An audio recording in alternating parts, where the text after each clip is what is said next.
सोचना चाहिए। जी अनिल जी, बहुत महत्वपूर्ण बात की। इस बीच हमारे साथ प्रदीप चौहान जी भी जुड़ गए हैं। आपका भी बहुत बहुत स्वागत है। मैं आता हूं अमिताभ जी आपके पास। पहले तो मैं आपसे कह दूं कि मैंने आपका विजय आनंद का एपिसोड देखा और मुझे वो बहुत पसंद आया। एक्स्ट्राऑर्डिनरी एपिसोड था और मुझे लगता है कि हर व्यक्ति को उसे देखना चाहिए। सत्य हिंदी पे मौजूद है ये एपिसोड, तो शुक्रिया। दर्शक जरूर जाइएगा, इसको देखिएगा। और कभी कभी कोई चीज नायाब आ जाती है। हमारी फिल्में हमारे लोकतंत्र का आईना रही हैं। आज सवाल को आपसे घुमा के पूछ लेता हूं। शायद लोकतांत्रिक प्रणाली को या हमारी सॉफ्ट पावर को जितना एग्जिबिट हमारी फिल्मों ने किया दुनिया में, उतना शायद किसी और ने नहीं किया। क्रिकेट भी एक्चुअली देखा जाए तो बाद में आया है। उतना क्रेज जो बाद में आया पहले नहीं था। फिल्में ही हम सबको बांधने का एक सूत्र हुआ करती थी और उन फिल्मों में गरीबी भी होती थी, अमीरी भी होती थी। और 1940 के दशक से अगर हम उठा के देखें फिल्मों को, तो हमारे जो संग्राम, जो हमारी आजादी का संग्राम है, उसका जो स्ट्रगल है वो भी उसमें देखने को मिलता है। और धीरे धीरे जैसे जैसे समाज में प्रगति होती है, समाज में लोगों को आजादी मिलती है। बीच में जब कभी ऐसा हुआ कि हमारी आजादी पर प्रश्न चिन्ह लगे, इमरजेंसी लगाई गई, तो उस पर भी फिल्में बनी। आंधी जैसी फिल्म भी उसके ऊपर बनती है। तो कहीं ना कहीं हमारी फिल्में भी हमारे लोकतंत्र, हमारे गणतंत्र का एक किस्म से आईना है। अब जब पीछे मुड़ के देखता हूं, गर्व तो होता है, लेकिन आज जिस ढंग से पठान पिक्चर के रिलीज होने पर जो तोड़फोड़ हुई है भारत के विभिन्न शहरों में, विभिन्न राज्यों में, वो प्रश्न चिन्ह लगाते हैं हमारे सभ्याचार के ऊपर कि हम एक सभ्य समाज के रूप में विकसित हुए नहीं हुए। गणतंत्र का एक अर्थ ये भी तो होता है कि हम धीरे धीरे एक सभ्य समाज की ओर बढ़ रहे हैं, एक सिविलाइज सोसाइटी की ओर बढ़ रहे हैं। लेकिन आज जितने शहरों में बजरंग दल वालों ने और इन जैसे और तालिबानी जो संगठन है हिंदुओं के, उन्होंने अटैक किए, दुख होता है। और वो भी तब जबकि प्रधानमंत्री ने कहा था कि अभी रिसेंटली कार्यकारिणी की बैठक में कि फिल्मों के ऊपर इतना कुछ क्यों, किस लिए। तो हमारा इससे नाम, कोई अच्छा नाम तो बाहर नहीं जा रहा है, सिवाय इसके कि हार्ड कोर की इमेज जा रही है। और वो सॉफ्ट इमेज जो हमारी हुआ करती थी, जो हमें बांधती थी, वो भी टूटती हुई नजर आ रही है। इस गणतंत्र में ये क्या हो रहा है अमिताभ जी? बहुत धन्यवाद दिनेश जी, आपने बहुत अच्छी बात कही और सिनेमा के माध्यम से आपने बात कही। सिनेमा मेरा प्रिय विषय है। सबसे पहले तो आपका शुक्रिया, आपने जिस एपिसोड का जिक्र किया मेरा हौसला बढ़ाने के लिए आपका शुक्रिया। जो बात आपने कही और पठान का चूंकि आपने जिक्र कर दिया और आज आपने तोड़फोड़ की बात कही, तो मैं दिनेश जी इस पूरे प्रकरण को बिल्कुल आज जो पठान को लेकर के जो उत्साह दिखाई दिया है, मैं देखिए कोई ये ना समझे कि मैं पठान फिल्म का की तारीफ कर रहा हूँ या पठान का प्रचार कर रहा हूँ। मैंने अभी फिल्म देखी नहीं है और मेरी मतलब उम्मीद है कि वो फिल्म जो है वो जैसी आमतौर पर हमारे देश में मार-धाड़, स्पाई, थ्रिलर, रहस्य व रोमांच वाली फिल्में बनती हैं आजकल, और राष्ट्रवाद का जिस तरह का एक सुरूर है हमारे यहाँ, तो उसी तरह की फिल्म होगी। कुछ जेम्स बॉन्ड और कम मसाला और कुछ मतलब जो हॉलीवुड से प्रेरित बहुत सारी चीजें हैं उसमें आई होंगी। बहरहाल जो जो जिस तरह से लोगों ने इस फिल्म को लेकर के एक जोश दिखाया है, जिस तरह से एडवांस बुकिंग हुई है और जिस तरह से आज सिनेमा हॉल में लोग गए हैं और जो रिपोर्ट्स हमको मिल रही हैं, वो अपने आप में दिनेश जी जो आपने बजरंग दल वाला किस्सा बताया ना, वो उस बजरंग दल वाली पूरी पूरी जमात जो है, उस पूरी जमात के ऊपर एक तमाचा है जनता का। आप ये समझ लीजिए।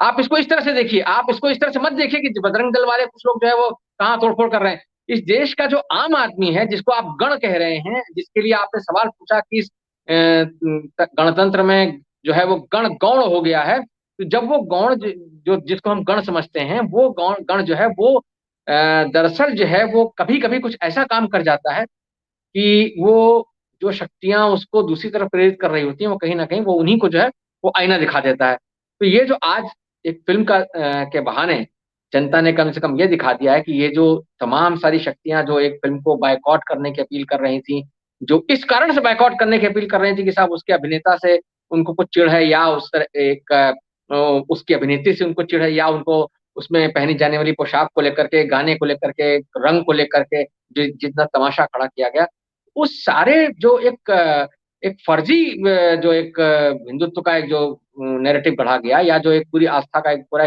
खामखा का ड्रामा किया गया, उस पूरे ड्रामे को आज हमारी भारत की जो एक आम जनता है, जो कि 200, 300, 400 रुपए का टिकट खरीद कर रख के फिल्म देखने जाती है सिर्फ मनोरंजन के लिए।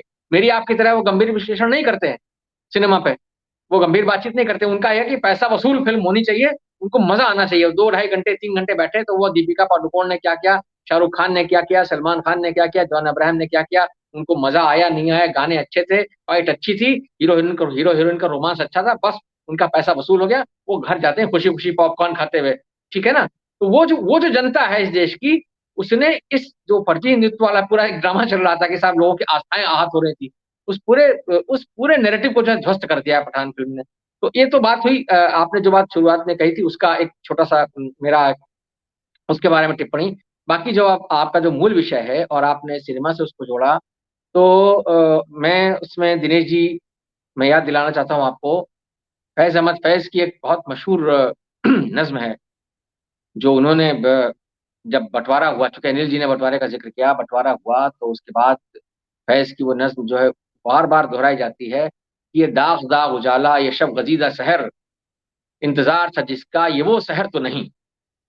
कि जो हमको आज़ादी मिली है, ये दाग़-दाग़ उजाला, ये शब गज़ीदा सहर, इंतज़ार था जिसका ये वो सहर तो नहीं। और उन्होंने फैज़ ने एक और बात कही थी जो बहुत ही मतलब मार्मिक है, और उसमें एक शायर की पीड़ा है, एक पूरे आप ये समझ लीजिए कि एक पूरे भारतीय उपमहाद्वीप के एक सामान्य संवेदनशील नागरिक की पीड़ा है, जो लोकतंत्र का हिमायती है, जो चाहता है कि हाँ, उसकी अभिव्यक्ति को मतलब आवाज़ मिले, वो अपनी बात कह पाए, एक समाज में इज़्ज़त के साथ रह पाए। तो उन्होंने ये कहा था कि खून के धब्बे धुलेंगे कितनी बरसातों के बाद, कब नज़र में आएगी बेदाग सब्ज़े की बहार, खून के धब्बे धुलेंगे कितनी बरसातों के बाद। तो ये जो खून के धब्बे हमारे और आपके मतलब देश के इतिहास पर, हमारे देश के दामन पर, हमारे पूरे उपमहाद्वीप के दामन पर लगे हैं, उनको उनके बारे में जो पीड़ा फैज़ ने व्यक्त की थी, हम सब यानी मैं, आप, अनिल जी, प्रदीप और आलोक भदौरिया जी और हमारे जैसे तमाम लोग जो कि वैकल्पिक माध्यमों पर अलग-अलग जगह सक्रिय हैं, वो इसी तरह की बातें करते हैं। वो हम सबकी एक साझा पीड़ा है, वो हम सब जिस बात को अनिल जी कह रहे थे, उन्होंने जिस संगठन की ओर तमाम सारी बातों की ओर इशारा किया, वो सारी बातें अपनी जगह बिल्कुल सच हैं। लेकिन कविता, कहानी, साहित्य, सिनेमा और राजनीति जो लोक पक्ष धर राजनीति है, जनपक्षधर राजनीति है, उसने हमेशा ये सारे सवाल उठाए हैं कि भाई इस पूरे यानी जो हमारी विकास यात्रा रही है 75 साल की, आज़ादी के समय से लेकर के आज तक की, उसमें जनता कहाँ है? उसमें जनता क्यों जो है वो सेकेंडरी होती गई है? गण क्यों पीछे छूट गया और तंत्र क्यों हावी हो गया? ये सवाल हम और आप जैसे लोग पिछले 75 सालों से लगातार उठा रहे हैं। बहुत मतलब ये एक और एक सवाल ऐसा है जिसका जवाब जो है वो लगातार ढूँढा जा रहा है, क्योंकि जो भी सत्ता में आता है, आज की बात नहीं है। आज जो है वो हम देख रहे हैं कि बहुत ज़्यादा घटाटोप है, बहुत ज़्यादा एक एक पहले से भी ज़्यादा खराब स्थितियाँ हैं। अभी यहाँ पर सेंसरशिप की बात आई, इमरजेंसी की बात आई, तो जिस तरह से आज के ज़माने में इमरजेंसी ना होते हुए भी एक अघोषित आपातकाल है, आपकी अभिव्यक्ति पर जिस तरह के पहरे हैं, जिस तरह के खतरे हैं, वो पहले कभी नहीं देखे गए। फेक न्यूज़ को नियंत्रित करने के नाम पर सरकार जिस तरह से अभिव्यक्ति की आज़ादी को नियंत्रित करना चाहती है, ये सारे खतरे हम सब लोग देख रहे हैं और उसको भाँप करके चाहे एडिटर्स गिल्ड हो, चाहे आईएनएस हो, सबके आप हम बयान भी पढ़ रहे हैं, सब देख रहे हैं, कि हाँ, वो लोग किस तरह से समझ रहे हैं, क्या साजिश चल रही है कि कैसे आपके जैसे लोग या मेरे जैसे लोग या आलोक जी जैसे लोग, प्रदीप जी जैसे लोग या अनिल सिन्हा जैसे लोग या और तमाम हमारे बहुत सारे साथी जो अलग-अलग मंचों पर सक्रिय हैं, जो कि अभिव्यक्ति की आज़ादी के लिए, देश में लोकतंत्र के लिए सिविल लिबर्टीज़ के लिए जो सक्रिय हैं, वो चाहते हैं कि वे चीज़ें ज़िंदा रहें, जो हमारे लोकतंत्र का मूल आधार है। उनके लिए जो लोग सक्रिय हैं, जो अपनी आवाज़ें उठा रहे हैं, उनके खिलाफ किस तरह से ये तंत्र लगातार ज़्यादा से ज़्यादा सख्त पैमाने बना रहा है, उनके लिए लगातार जो है वो ऐसी ऐसी व्यवस्था बना रहा है या ऐसा माहौल बना रहा है कि उनके वजूद को जो है किसी तरीके से कंट्रोल किया जा सके। लेकिन क्या बात है दिनेश जी कि वो फिर मैं एक शेर का ही सहारा लूँगा कि हज़ार बर्क़ गिरे, बर्क़ मतलब बिजली, जो आसमान से बिजली गिरती है, हज़ार बर्क़ गिरे, हज़ार बर्क़ गिरे, लाख आँधियाँ आएँ, वो फूल खिल के रहेंगे जो खिलने वाले हैं। तो ये जो बात है, ये भी आप समझिए कि हमारे हमारे सिस्टम की या हमारे समाज की कुछ एक ऐसी रेज़िलियंस है, कुछ उसमें ऐसी ताकत है कि जब भी कभी बहुत ज़्यादा चीज़ें हो जाती हैं, तो फिर वो कहीं न कहीं से उसका एक तोड़ भी निकलता है। और वो फिर जनता जो है वो फिर निकलती है और फिर वो उन तमाम चीजों को उखाड़ फेंकती है। ये हमने देखा है, ये इतिहास में हमने देखा है कि जो चीजें जब पानी सर के ऊपर गुजर जाता है तो फिर लोग जो है वो एक दिन उठ खड़े होते हैं और वो फिर वो पूरा माहौल बदल देते हैं। फिर वही कि मतलब ले मशाले चल पड़े हैं लोग मेरे गांव के, वाली बात आ जाती है। तो ये जो है ना, ये चीज है, ये हमको हमको मैं इसलिए बात कह रहा हूँ, ये सारी बातें मैं इसलिए कह रहा हूँ क्योंकि हमें निश्चित तौर पर माहौल खराब है और बहुत बुरी स्थिति है। लेकिन फिर मैं फैज का सहारा लेकर के कहूंगा कि मतलब लंबी है गम की शाम मगर शाम ही तो है, दिल नाउमीद नहीं नाकाम ही तो है। तो वो जो बात है ये हमको ये समझना चाहिए। आज हम 26 जनवरी की मतलब पूर्व संध्या पर बैठे हैं, गणतंत्र की पूर्व संध्या पर बैठे हैं।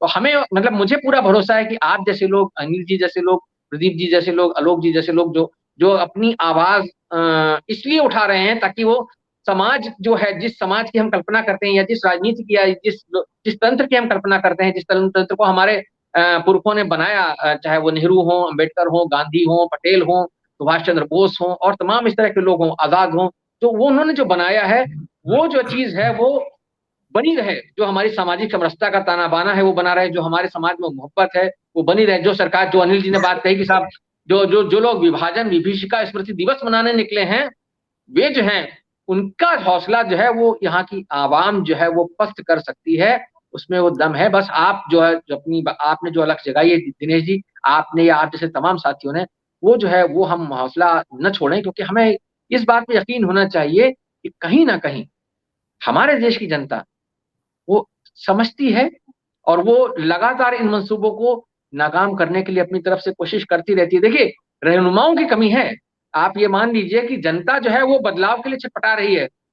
ये हमने देखा है, साल दर साल जो चुनाव हुए हैं उसमें हम देखते हैं कि हाँ, जो जनता है वो चाहती है कि विपक्ष जो है वो कुछ मजबूत होकर उभरे, लेकिन अगर वो उस तरह से काम नहीं करता है तो कहीं ना कहीं ये हमें ये भी देखने की जरूरत है कि जो लोग सरकार की यानी सत्ता पक्ष की राजनीति के सामने एक नैरेटिव खड़ा करने की कोशिश कर रहे हैं, क्या उनकी उनकी कोशिशों में कहीं कोई कमी तो नहीं है? उनकी कोशिशें क्या उतनी ताकतवर हैं, क्या उतनी एकजुट है, क्या उनके पास कोई विकल्प का सचमुच कोई सपना है? तो जी। जिस दिन ये चीजें समझ में आ जाएंगी लोगों को, आप यकीन जानिए पर, परिवर्तन होकर रहेगा। हमने पहले भी देखा है और आगे भी यही है। बस वही बात है, फिर वही जो मतलब वैसे अदरवाइज तो फिर वही बात है कि जो धूमिल ने कही थी कि आजादी क्या सिर्फ 3 सके रंगों का नाम होता है या इसका कोई खास मतलब होता है। जी। तो ये जो जी। चीज है ना, ये बड़ी